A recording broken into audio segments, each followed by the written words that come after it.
En el aturdimiento de los últimos años, Úrsula había dispuesto de muy escasas treguas para atender a la formación papal de José Arcadio, cuando éste tuvo que ser preparado a las volandas para irse al seminario.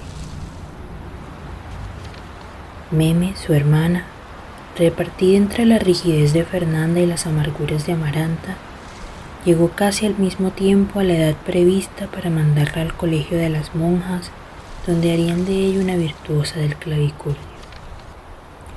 Úrsula se sentía atormentada por graves dudas acerca de la eficacia de los métodos con que había templado el espíritu del lánguido aprendiz de sumo pontífice, pero no le echaba la culpa a su trastabillante vejez ni a los nubarrones que apenas le permitían vislumbrar el contorno de las cosas, sino a algo que ella misma no lograba definir, pero que concebía confusamente como un progresivo desgaste del tiempo. Los años de ahora ya no vienen como los de antes, solía decir, sintiendo que la realidad cotidiana se le escapaba de las manos. Antes, pensaba, los niños tardaban mucho para crecer. No había sino que recordar todo el tiempo que se necesitó para que José Arcadio, el mayor, se fuera con los gitanos, y todo lo que ocurrió antes de que volviera pintado como una culebra y hablando como un astrónomo, y las cosas que ocurrieron en la casa antes de que Amaranta y Arcadio olvidaran la lengua de los indios y aprendieran el castellano.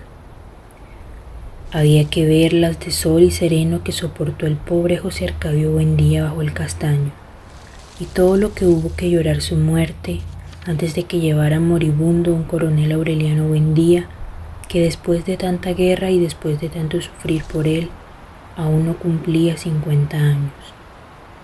En otra época, después de pasar todo el día haciendo animalitos de caramelo, todavía le sobraba tiempo para ocuparse de los niños, para verlas en el blanco del ojo que estaban necesitando una pócima de aceite de ricino.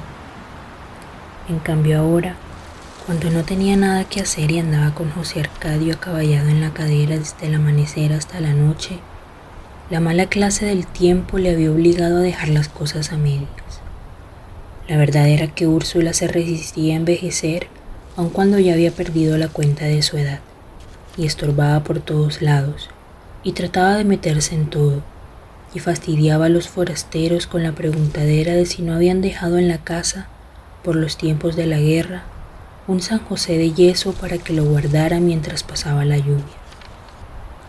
Nadie supo a ciencia cierta cuándo empezó a perder la vista. Todavía en sus últimos años, cuando ya no podía levantarse de la cama, parecía simplemente que estaba vencida por la decrepitud, pero nadie descubrió que estuviera ciega. Ella lo había notado desde antes del nacimiento de José Arcadio.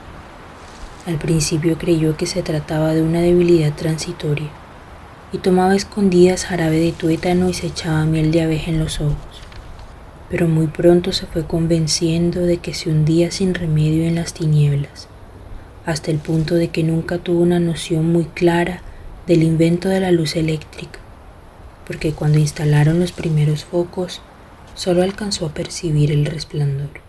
No se lo dijo a nadie, pues habría sido un reconocimiento público de su inutilidad. Se empeñó en un callado aprendizaje de las distancias de las cosas y de las voces de la gente, para seguir viendo con la memoria cuando ya no se lo permitieran las sombras de las cataratas.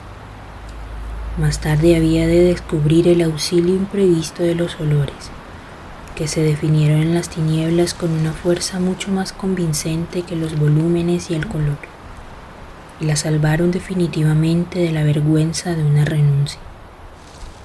En la oscuridad del cuarto podía ensartar la aguja y tejer un ojal, y sabía cuándo estaba la leche a punto de hervir. Conoció con tanta seguridad el lugar en que se encontraba cada cosa, que ella misma se olvidaba a veces de que estaba ciega.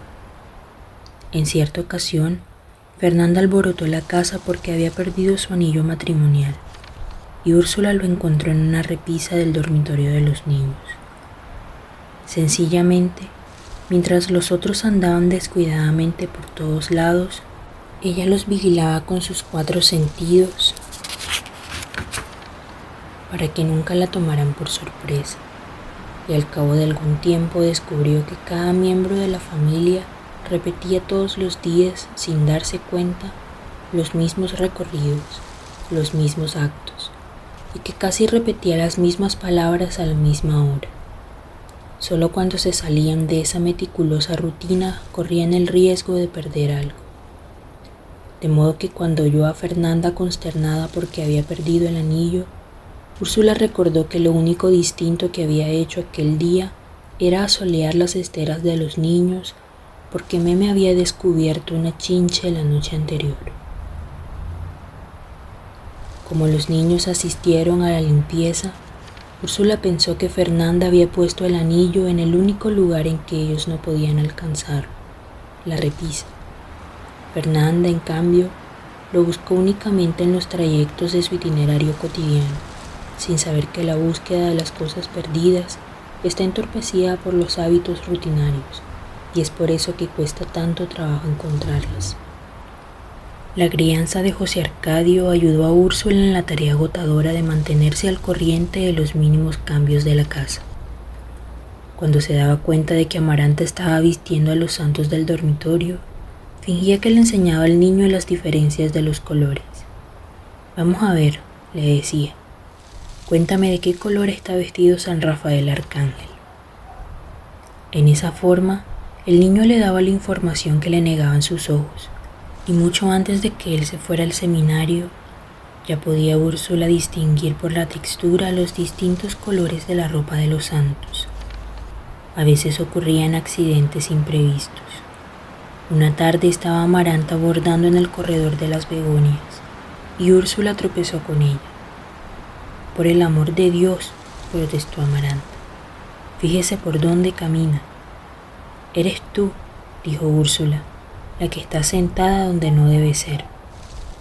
Para ella era cierto, pero aquel día empezó a darse cuenta de algo que nadie había descubierto, y era que en el transcurso del año el sol iba cambiando imperceptiblemente de posición, y quienes se sentaban en el corredor tenían que ir cambiando de lugar poco a poco y sin advertirlo. A partir de entonces, Úrsula no tenía sino que recordar la fecha para conocer el lugar exacto en que estaba sentada Amaranta. Aunque el temblor de las manos era cada vez más perceptible y no podía con el peso de los pies, nunca se vio su menudita figura en tantos lugares al mismo tiempo. Era casi tan diligente como cuando llevaba encima todo el peso de la casa. Sin embargo, en la impenetrable soledad de la decrepitud, dispuso de tal clarividencia para examinar hasta los más insignificantes acontecimientos de la familia, que por primera vez vio con claridad las verdades que sus ocupaciones de otro tiempo le habían impedido ver. Por la época en que preparaban a José Arcadio para el seminario, ya había hecho una recapitulación infinitesimal de la vida de la casa desde la fundación de Macondo, y había cambiado por completo la opinión que siempre tuvo de sus descendientes. Se dio cuenta de que el coronel Aureliano Buendía no le había perdido el cariño a la familia a causa del endurecimiento de la guerra, como ella creía antes, sino que nunca había querido a nadie, ni siquiera a su esposa Remedios o a las incontables mujeres de una noche que pasaron por su vida, y mucho menos a sus hijos. Vislumbró que no había hecho tantas guerras por idealismo como todo el mundo creía, ni había renunciado por cansancio a la victoria inminente como todo el mundo creía, sino que había ganado y perdido por el mismo motivo, por pura y pecaminosa soberbia. Llegó a la conclusión de que aquel hijo por quien ella habría dado la vida era simplemente un hombre incapacitado para el amor.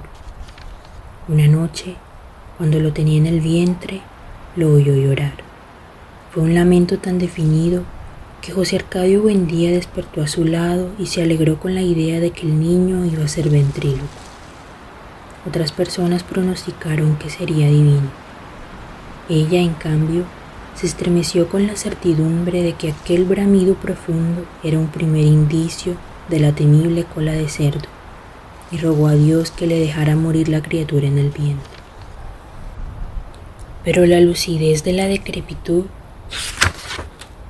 le permitió ver, y así lo repitió muchas veces, que el llanto de los niños en el vientre de la madre no es un anuncio de ventriloquía ni de facultad adivinatoria, sino una señal inequívoca de incapacidad para el amor. Aquella desvalorización de la imagen del hijo le suscitó de un golpe toda la compasión que le estaba debiendo. Amaranta, en cambio, cuya dureza de corazón la espantaba, cuya concentrada amargura la amargaba, se le esclareció en el último examen como la mujer más tierna que había existido jamás, y comprendió con una lastimosa clarividencia que las injustas torturas a que había sometido a Pietro Crespi no eran dictadas por una voluntad de venganza, como todo el mundo creía, ni el lento martirio con que frustró la vida del coronel Gerineldo Márquez había sido determinado por la mala hiel de su amargura, como todo el mundo creía, sino que ambas acciones habían sido una lucha a muerte entre un amor sin medidas y una cobardía invencible, y había triunfado finalmente el miedo irracional que Amaranta le tuvo siempre a su propio y atormentado corazón. Fue por esa época que Úrsula empezó a nombrar a Rebeca, a evocarla con un viejo cariño exaltado por el arrepentimiento tardío y la admiración repentina, habiendo comprendido que solamente ella, Rebeca, la que nunca se alimentó de su leche, sino de la tierra y la cal de las paredes, la que no llevó en las venas sangre de sus venas, sino sangre desconocida de los desconocidos cuyos huesos seguían cloqueando en la tumba, Rebeca, la del corazón impaciente, la del vientre desaforado, era la única que tuvo la valentía sin frenos que Úrsula había deseado para su estirpe. Rebeca, decía tanteando las paredes, qué injustos hemos sido contigo. En la casa, sencillamente, creían que desvariaba, sobre todo desde que le dio por andar con el brazo derecho levantado, como el arcángel Gabriel. Fernanda se dio cuenta, sin embargo, de que había un sol de clarividencia en las sombras de ese desvarío, pues Úrsula podía decir sin titubeos cuánto dinero se había gastado en la casa durante el último año. Amaranta tuvo una idea semejante cierto día en que su madre movía en la cocina una olla de sopa y dijo de pronto, sin saber que la estaban oyendo, que el molino de maíz que le compraron a los primeros gitanos y que había desaparecido desde antes de que José Arcadio le diera 65 veces la vuelta al mundo, estaba todavía en casa de Pilar Ternera, también casi centenaria, pero entera y ágil a pesar de la inconcebible gordura que espantaba a los niños como en otro tiempo su risa espantaba a las palomas. Pilar Ternera no se sorprendió del acierto de Úrsula, porque su propia experiencia empezaba a indicarle que una vejez alerta puede ser más atinada que las averiguaciones de barajas. Sin embargo, cuando Úrsula se dio cuenta de que no le había alcanzado el tiempo para consolidar la vocación de José Arcadio, se dejó aturdir por la consternación. Empezó a cometer errores, tratando de ver con los ojos las cosas que la intuición le permitía ver con mayor claridad. Una mañana le echó al niño en la cabeza el contenido de un tintero, creyendo que era agua florida. Ocasionó tantos tropiezos con la terquedad de intervenir en todo, que se sintió trastornada por ráfagas de mal humor, y trataba de quitarse las tinieblas que por fin la estaban enredando como un camisón de telaraña. Fue entonces cuando se le ocurrió que su torpeza no era la primera victoria de la decrepitud y la oscuridad, sino una falla del tiempo.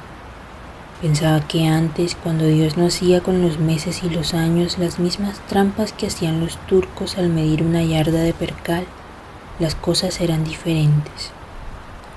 Ahora no solo crecían los niños más deprisa, sino que hasta los sentimientos evolucionaban de otro modo. No bien remedios, la bella había subido al cielo en cuerpo y alma, y ya la desconsiderada Fernanda andaba refunfuñando en los rincones porque se había llevado las sábanas. No bien se habían enfriado los cuerpos de los aurelianos en sus tumbas, y ya Aureliano II tenía otra vez la casa prendida, llena de borrachos que tocaban el acordeón y se ensopaban en champaña, como si no hubieran muerto cristianos, sino perros, y como si aquella casa de locos que tantos dolores de cabeza y tantos animalitos de caramelo había costado, estuviera predestinada a convertirse en un basurero de perdición. Recordando estas cosas mientras alistaban el baúl de José Arcadio, Úrsula se preguntaba si no era preferible acostarse de una vez en la sepultura y que le echaran la tierra encima, y le preguntaba a Dios sin miedo si de verdad creía que la gente estaba hecha de fierro para soportar tantas penas y mortificaciones, y preguntando iba atizando su propia ofuscación y sentía unos irreprimibles deseos de soltarse a despotricar como un forastero y de permitirse por fin un instante de rebeldía, el instante tantas veces anhelado y tantas veces aplazado de meterse la resignación por el fundamento y cagarse de una vez en todo y sacarse del corazón los infinitos montones de malas palabras que había tenido que atragantarse en todo un siglo de conformidad. ¡Carajo!, gritó. Amaranta, que empezaba a meter la ropa en el baúl, creyó que le había picado un alacrán. ¿Dónde está?, preguntó alarmada. ¿Qué? El animal, aclaró Amaranta. Úrsula se puso un dedo en el corazón. Aquí, dijo. Un jueves a las 2 de la tarde, José Arcadio se fue al seminario. Úrsula había de evocarlo siempre como lo imaginó al despedirlo, lánguido y serio y sin derramar una lágrima, como ella le había enseñado, ahogándose de calor dentro del vestido de pana verde, con botones de cobre y un lazo almidonado en el cuello. Dejó el comedor impregnado de la penetrante fragancia de agua de Florida que ella le echaba en la cabeza para poder seguir su rastro en la casa. Mientras duró el almuerzo de despedida, la familia disimuló el nerviosismo con expresiones de júbilo y celebró con exagerado entusiasmo las ocurrencias del padre Antonio Isabel. Pero cuando se llevaron el baúl forrado de terciopelo con esquinas de plata, fue como si hubieran sacado de la casa un ataúd. El único que se negó a participar de la despedida fue el coronel Aureliano Buendía. Esta era la última vaina que nos faltaba, refunfuñó. Un papa. 3 meses después, Aureliano II y Fernanda llevaron a Mimi al colegio y regresaron con un clavicordio que ocupó el lugar de la pianola. Fue por esa época que Amaranta empezó a tejer su propia mortaja. La fiebre del banano se había apaciguado. Los antiguos habitantes de Macondo se encontraban arrinconados por los advenedizos, trabajosamente asidos a sus precarios recursos de antaño, pero reconfortados en todo caso por la impresión de haber sobrevivido a un naufragio. En la casa siguieron recibiendo invitados a almorzar y en realidad no se restableció la antigua rutina mientras no se fue, años después, la compañía bananera.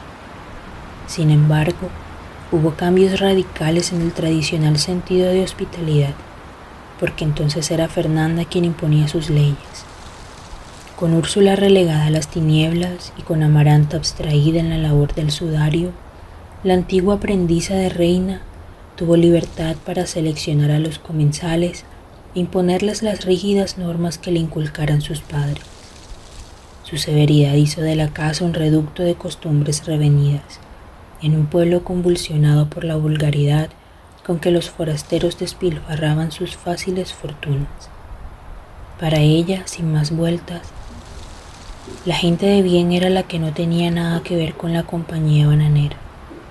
Hasta José Arcadio II, su cuñado, fue víctima de su celo discriminatorio, porque en el embullamiento de la primera hora volvió a rematar sus estupendos gallos de pelea y se empleó de capataz en la compañía bananera. Que no vuelva a pisar este hogar, dijo Fernanda, mientras tenga la sarna de los forasteros.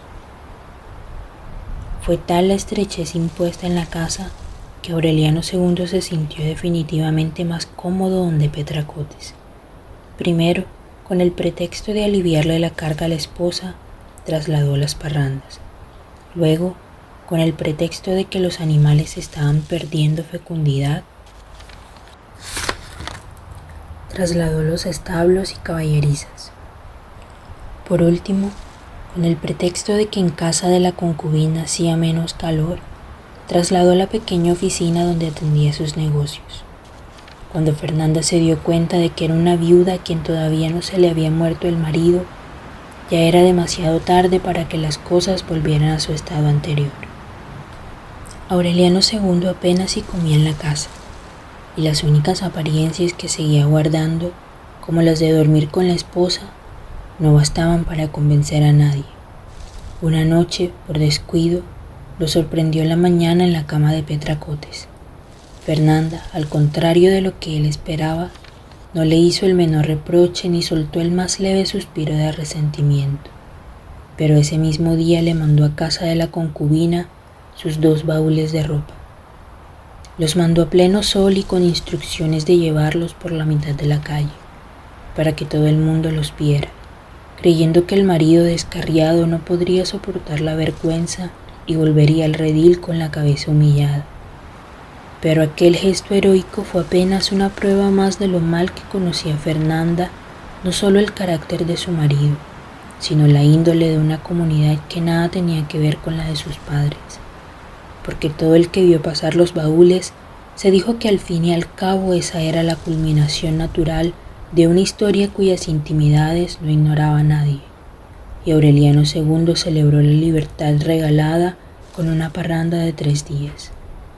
Para mayor desventaja de la esposa, mientras ella empezaba a hacer una mala madurez con sus sombrías vestiduras talares, sus medallones anacrónicos y su orgullo fuera de lugar, la concubina parecía reventar en una segunda juventud, embutida en vistosos trajes de seda natural y con los ojos atigrados por la candela de la reivindicación. Aureliano II volvió a entregarse a ella con la fogosidad de la adolescencia, como antes, cuando Petracotes no lo quería por ser él, sino porque lo confundía con su hermano gemelo. Y acostándose con ambos al mismo tiempo, pensaba que Dios le había deparado la fortuna de tener un hombre que hacía el amor como si fueran 2. Era tan apremiante la pasión restaurada que en más de una ocasión se miraron a los ojos cuando se disponían a comer, y sin decirse nada taparon los platos y se fueron a morirse de hambre y de amor en el dormitorio.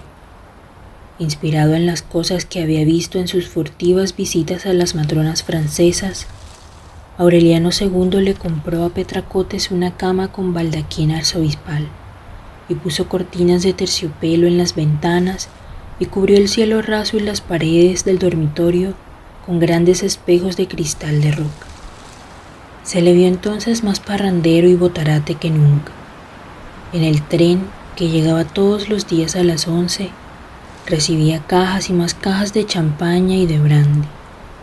Al regreso de la estación arrastraba la cumbiamba improvisada a cuanto ser humano encontraba a su paso, nativo o forastero, conocido o por conocer, sin distinciones de ninguna clase.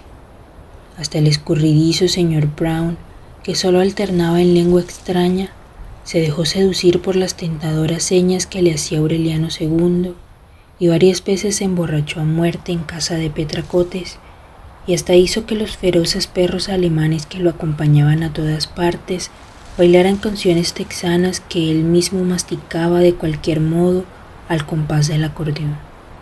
«Apártense, vacas», gritaba Aureliano II en el paroxismo de la fiesta. «Apártense que la vida es corta». Nunca tuvo mejor semblante, ni lo quisieron más, ni fue más desaforado el paritorio de sus animales. Se sacrificaban tantas reses, tantos cerdos y gallinas en las interminables parrandas, que la tierra del patio se volvió negra y lodosa de tanta sangre. Aquello era un eterno tiradero de huesos y tripas, un muladar de sobras, y había que estar quemando recámaras de dinamita a todas horas para que los gallinazos no le sacaran los ojos a los invitados. Aureliano II se volvió gordo, violáceo, atortugado, a consecuencia de un apetito apenas comparable al de José Arcadio cuando regresó de la vuelta al mundo.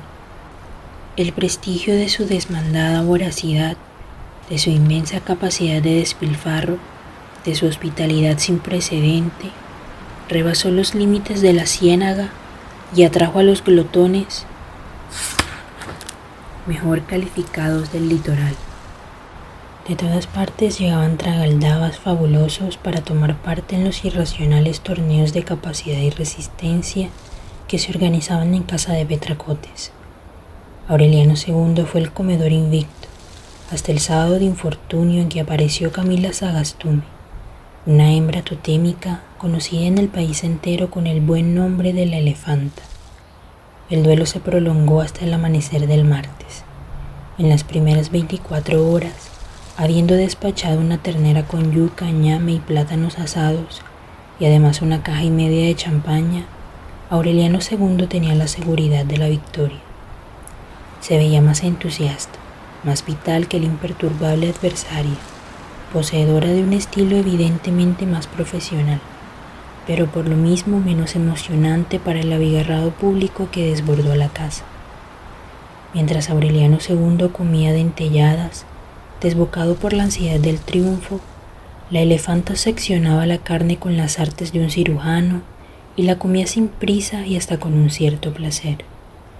Era gigantesca y maciza, pero contra la corpulencia colosal prevalecía la ternura de la femineidad, y tenía un rostro tan hermoso y unas manos tan finas y bien cuidadas y un encanto personal tan irresistible, que cuando Aureliano II la vio entrar a la casa, comentó en voz baja que hubiera preferido no hacer el torneo en la mesa sino en la cama. Más tarde, cuando la vio consumir el cuadril de la ternera sin violar una sola regla de la mejor urbanidad, comentó seriamente que aquel delicado, fascinante e insaciable proboscidio era en cierto modo la mujer ideal. No estaba equivocado. La fama de quebrantahuesos que precedió a la elefanta carecía de fundamento. No era trituradora de bueyes, ni mujer barbada en un circo griego, como se decía, sino directora de una academia de canto. Había aprendido a comer siendo yo una respetable madre de familia, buscando un método para que sus hijos se alimentaran mejor y no mediante estímulos artificiales del apetito, sino mediante la absoluta tranquilidad del espíritu. Su teoría, demostrada en la práctica, se fundaba en el principio de que una persona que tuviera perfectamente arreglados todos los asuntos de su conciencia podía comer sin tregua hasta que la venciera el cansancio. De modo que fue por razones morales y no por interés deportivo que desatendió la academia y el hogar para competir con un hombre cuya fama de gran comedor sin principios le había dado la vuelta al país. Desde la primera vez que lo vio, se dio cuenta de que Aureliano II no lo perdería el estómago, sino el carácter. Al término de la primera noche, mientras la elefanta continuaba impávida, Aureliano II se estaba agotando de tanto hablar y reír. Durmieron 4 horas. Al despertar, se bebió cada uno el jugo de 50 naranjas, 8 litros de café y 30 huevos crudos.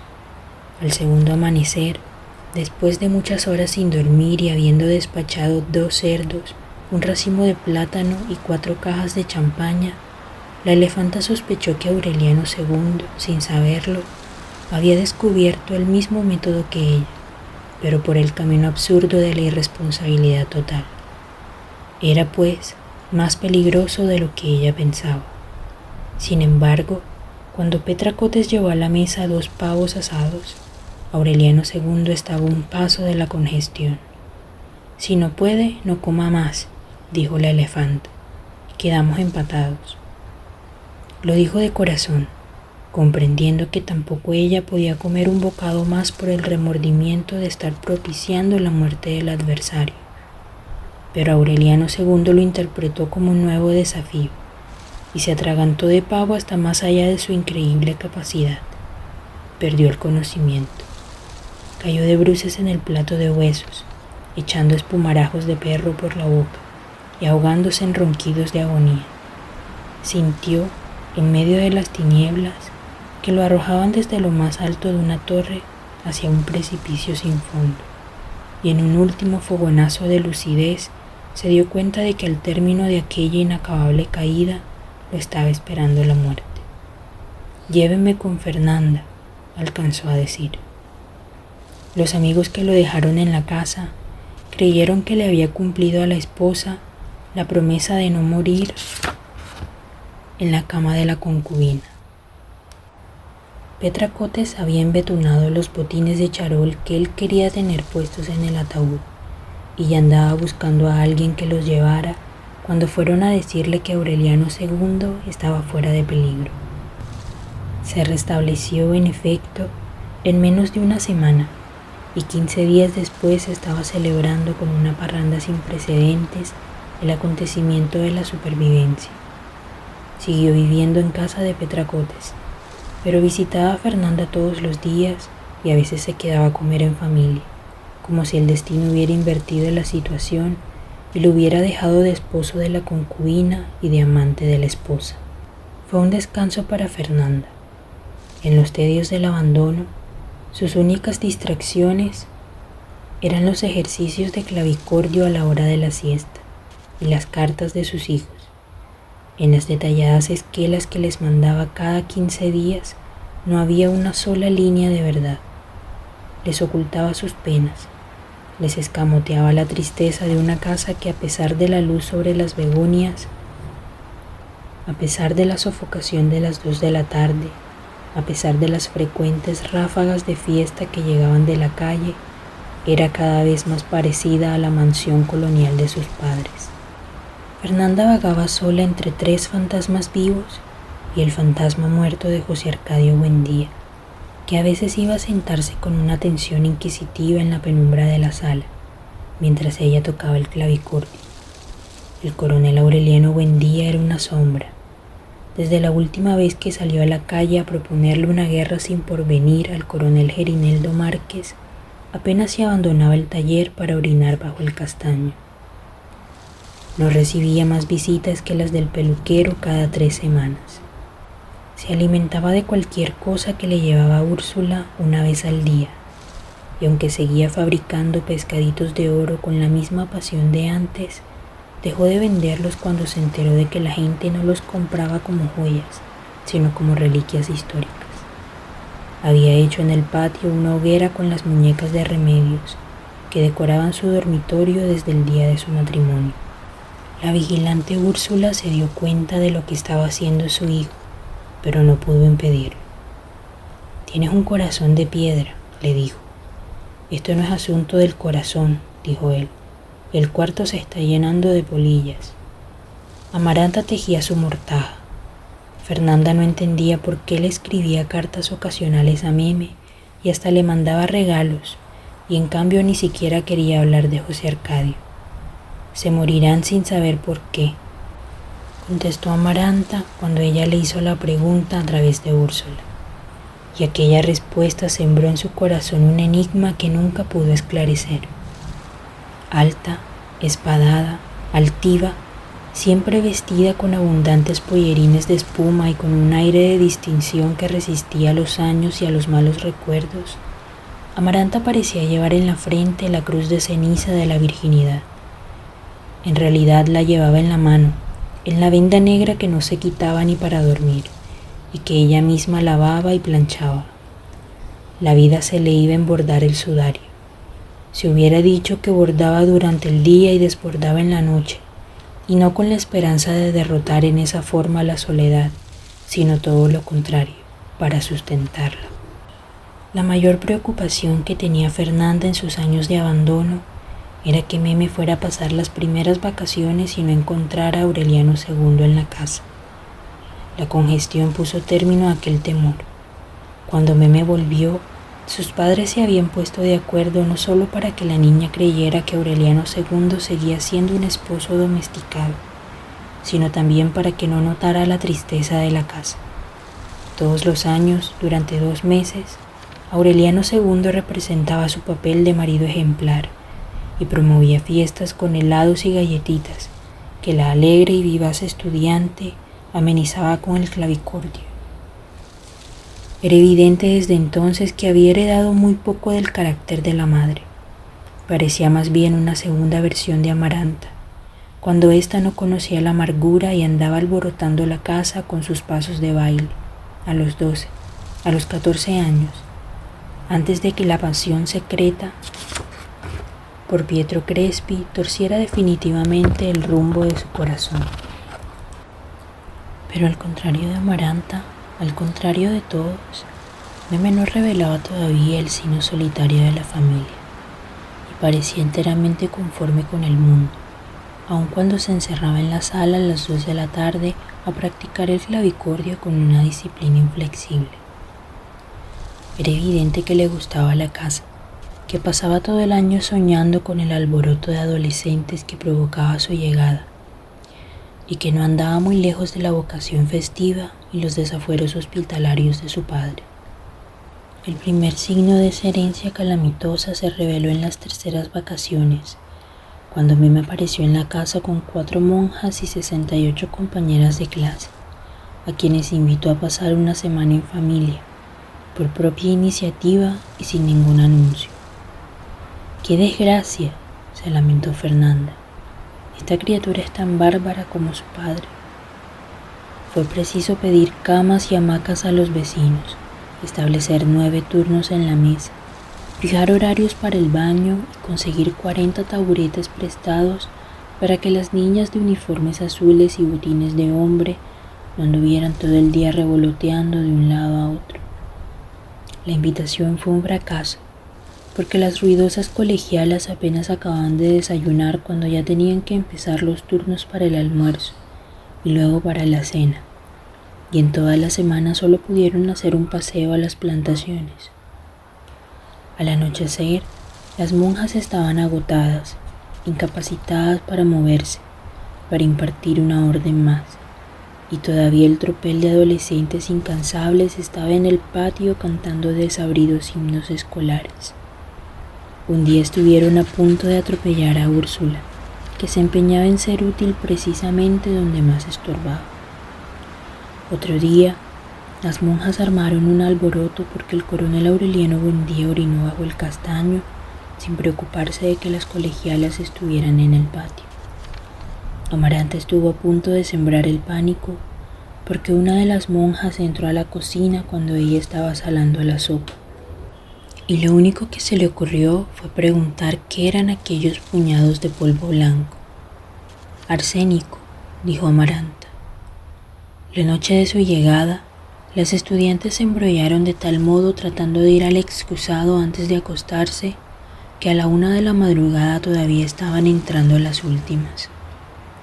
Fernanda compró entonces 72 vacinillas, pero solo consiguió convertir en un problema matinal el problema nocturno, porque desde el amanecer había frente al excusado una larga fila de muchachas, cada una con su vacinilla en la mano, esperando turno para lavarla.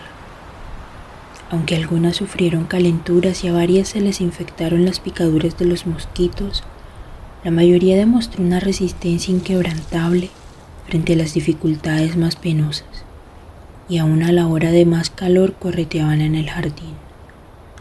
Cuando por fin se fueron, las flores estaban destrozadas, los muebles partidos y las paredes cubiertas de dibujos y letreros. Pero Fernanda les perdonó los estragos en el alivio de la partida. Devolvió las camas y taburetes prestados y guardó las 72 vacinillas en el cuarto de Melquiades, la clausurada habitación en torno a la cual giró en otro tiempo la vida espiritual de la casa. Fue conocida desde entonces como el cuarto de las vacinillas. Para el coronel Aureliano Buendía, ese era el nombre más apropiado, porque mientras el resto de la familia seguía asombrándose de que la pieza de Melquiades fuera inmune al polvo y la destrucción, él la veía convertida en un muladar. De todos modos, no parecía importarle quién tenía la razón, y si se enteró del destino del cuarto fue porque Fernanda estuvo pasando y perturbando su trabajo una tarde entera para guardar las vacinillas. Por esos días reapareció José Arcadio II en la casa. Pasaba de largo por el corredor, sin saludar a nadie, y se encerraba en el taller a conversar con el coronel. A pesar de que no podía verlo, Úrsula analizaba el taconeo de sus botas de capataz y se sorprendía de la distancia insalvable que los separaba de la familia, inclusive del hermano gemelo con quien jugaba en la infancia ingeniosos juegos de confusión y con el cual no tenía ya ningún rasgo común. Era lineal, solemne, y tenía un estar pensativo y una tristeza de sarraceno, y un resplandor lúgubre en el rostro color de otoño. Era el que más se parecía a su madre, Santa Sofía de la Piedad.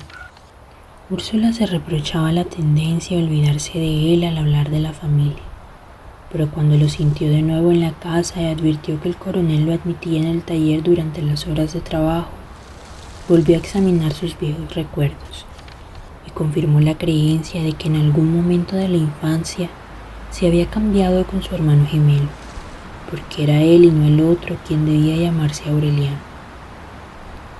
Nadie conocía los pormenores de su vida.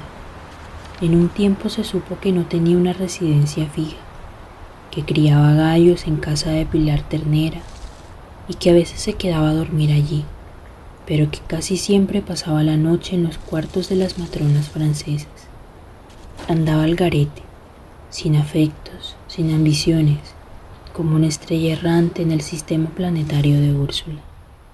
En realidad, José Arcadio II no era miembro de la familia, ni lo sería jamás de otra, desde la madrugada distante en que el coronel Gerineldo Márquez lo llevó al cuartel, no para que viera un fusilamiento, sino para que no olvidara en el resto de su vida la sonrisa triste y un poco burlona del fusilado.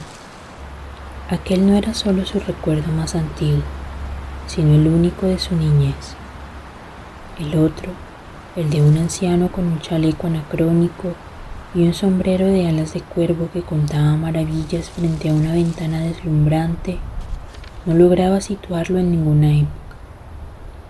Era un recuerdo incierto, enteramente desprovisto de enseñanzas o nostalgia, al contrario del recuerdo del fusilado, que en realidad había definido el rumbo de su vida y regresaba a su memoria cada vez más nítido a medida que envejecía, como si el transcurso del tiempo lo hubiera ido aproximando. Úrsula trató de aprovechar a José Arcadio II para que el coronel Aureliano Buendía abandonara su encierro. Convéncelo de que vaya al cine, le decía. Aunque no le gusten las películas, tendrá por lo menos una ocasión de respirar aire puro. Pero no tardó en darse cuenta de que él era tan insensible a sus súplicas como hubiera podido serlo el coronel, y que estaban acorazados por la misma impermeabilidad a los afectos. Aunque nunca supo, ni lo supo nadie, de qué hablaban en los prolongados encierros del taller, entendió que fueran ellos los únicos miembros de la familia que parecían vinculados por las afinidades. La verdad es que ni José Arcadio II hubiera podido sacar al coronel de su encierro. La invasión escolar había rebasado los límites de su paciencia. Con el pretexto de que el dormitorio nupcial estaba a merced de las polillas a pesar de la destrucción de las apetitosas muñecas de Remedios, colgó una hamaca en el taller y entonces lo abandonó solamente para ir al patio a hacer sus necesidades. Úrsula no conseguía hilvanar con él una conversación trivial. Sabía que no miraba los platos de comida, sino que los ponía en un extremo del mesón mientras terminaba el pescadito, y no le importaba si la sopa se llenaba de nata y se enfriaba la carne. Se endureció cada vez más desde que el coronel Gerineldo Márquez se negó a secundarlo en una guerra senil. Se encerró con tranca dentro de sí mismo, y la familia terminó por pensar en él como si hubiera muerto. No se le volvió a ver una reacción humana hasta un 11 de octubre en que salió a la puerta de la calle para ver el desfile de un circo. Aquella había sido para el coronel Aureliano Buendía una jornada igual a todas las de sus últimos años. A las 5 de la madrugada lo despertó el alboroto de los sapos y los grillos en el exterior del muro. La llovizna persistía desde el sábado, y él no hubiera tenido necesidad de oír su minucioso cuchicheo en las hojas del jardín, porque de todos modos lo hubiera sentido en el frío de los huesos. Estaba, como siempre, arropado con la manta de lana, con los largos calzoncillos de algodón crudo que seguía usando por comodidad, aunque a causa de su polvoriento anacronismo, él mismo los llamaba calzoncillos de godo. Se puso los pantalones estrechos,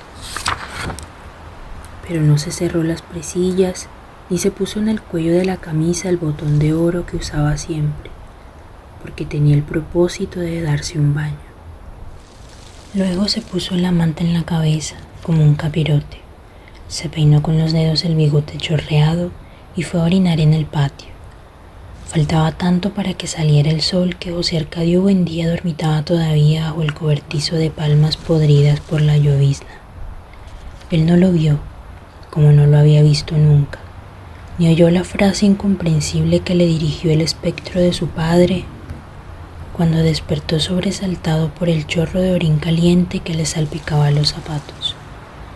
Dejó el baño para más tarde, no por el frío y la humedad, sino por la niebla opresiva de octubre.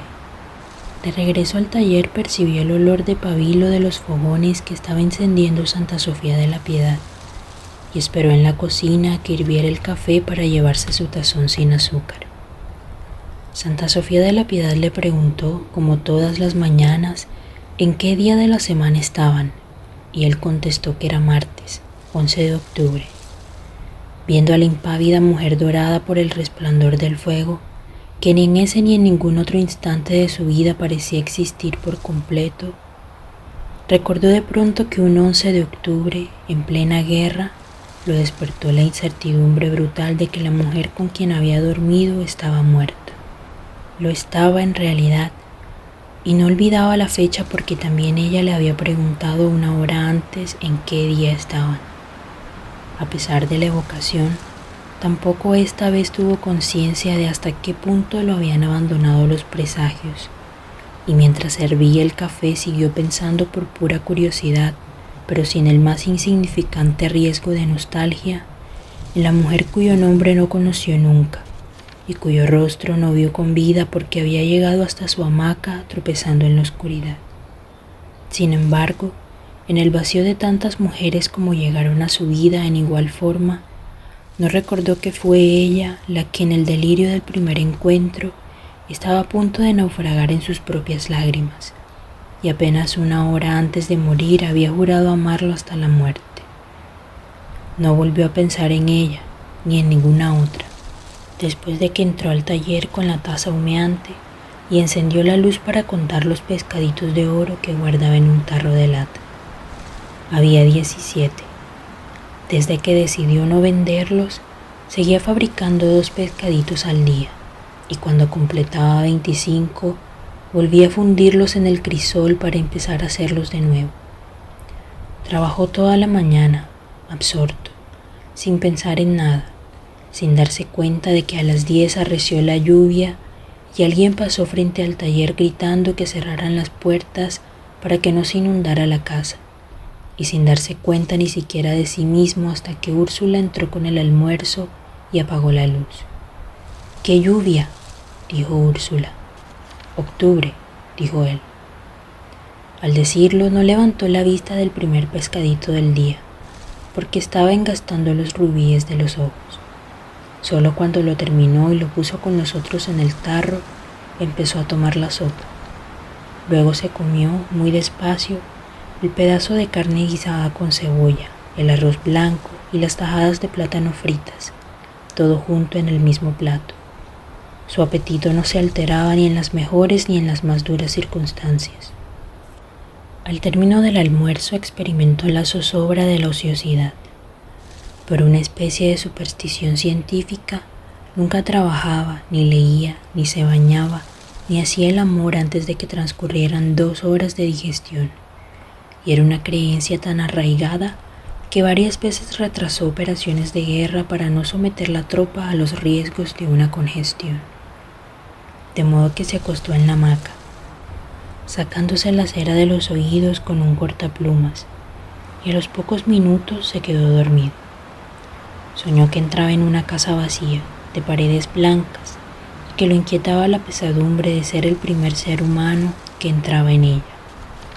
En el sueño recordó que había soñado lo mismo la noche anterior y en muchas noches de los últimos años, y supo que la imagen se habría borrado de su memoria al despertar, porque aquel sueño recurrente tenía la virtud de no ser recordado sino dentro del mismo sueño.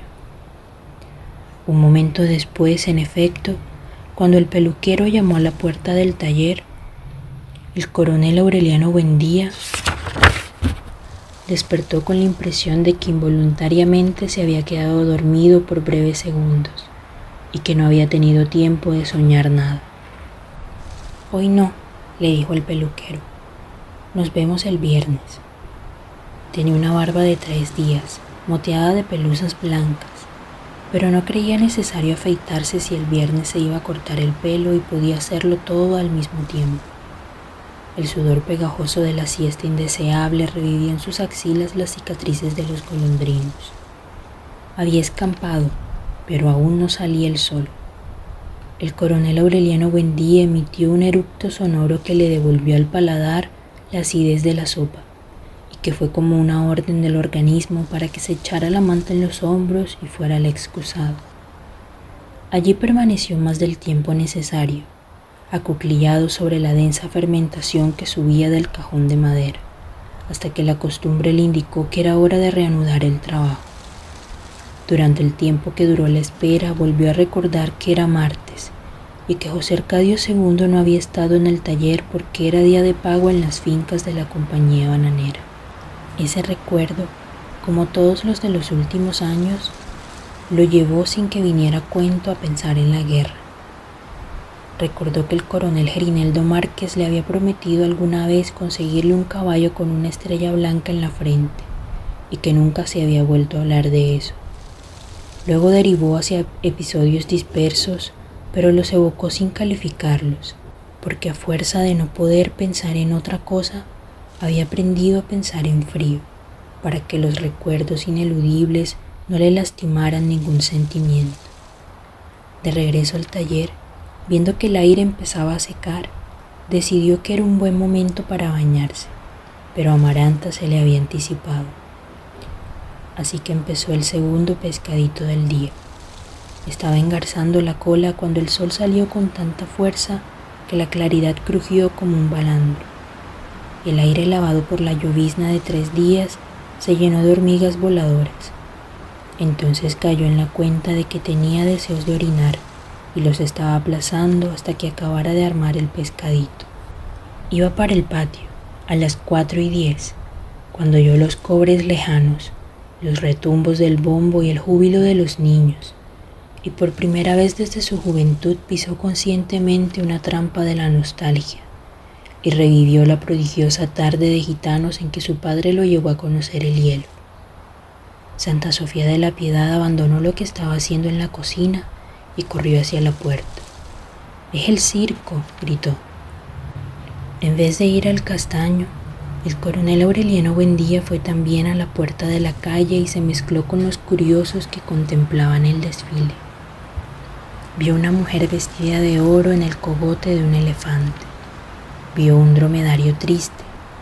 Vio un oso vestido de holandesa que marcaba el compás de la música con un cucharón y una cacerola. Vio los payasos haciendo maromas en la cola del desfile. Y le vio otra vez la cara a su soledad miserable cuando todo acabó de pasar, y no quedó sino el luminoso espacio en la calle, y el aire lleno de hormigas voladoras, y unos cuantos curiosos asomados al precipicio de la incertidumbre. Entonces fue al castaño pensando en el circo, y mientras orinaba trató de seguir pensando en el circo, pero ya no encontró el recuerdo. Metió la cabeza entre los hombros como un pollito, y se quedó inmóvil con la frente apoyada en el tronco del castaño. La familia no se enteró hasta el día siguiente, a las 11 de la mañana, cuando Santa Sofía de la Piedad fue a tirar la basura en el traspatio y le llamó la atención que estuvieran bajando los gallinazos.